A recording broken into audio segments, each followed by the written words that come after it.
जब अधर्म अपनी सारी हदें तोड़ देता है, जब सत्य लज्जित होकर सिर झुका लेता है और जब इंसान भूल जाता है कि उसके ऊपर भी कोई है, तब धरती अपने रक्षक की पुकार लगाती है।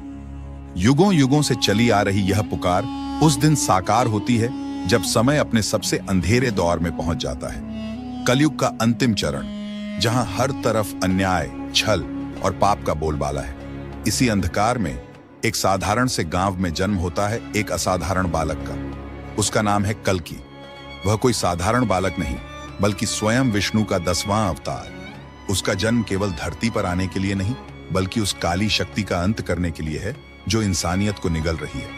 यह शक्ति है कली, पाप का वह राक्षस जो लोभ, हिंसा और अहंकार से जन्मा है।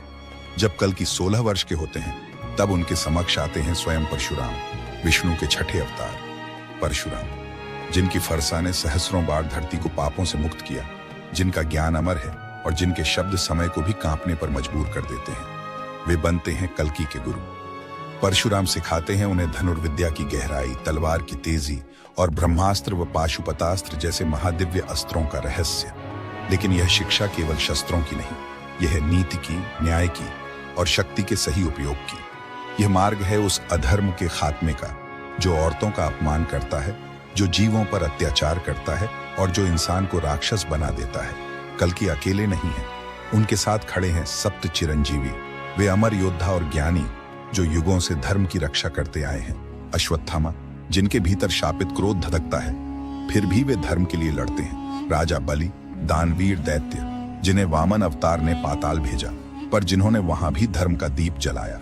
विभीषण, जिनके हृदय में राम का धर्म बसता है। हनुमान, शिव का अंश, जिनकी गर्जना से पर्वत हिलते हैं और अधर्म थरथराता है। कृपाचार्य, जिनका ज्ञान समय की सीमाओं से परे है। परशुराम स्वयं, जिनकी फरसा पृथ्वी को पवित्र करती है। और वेद व्यास, जिन्होंने वेदों को शब्द दिए और सत्य को अमर किया।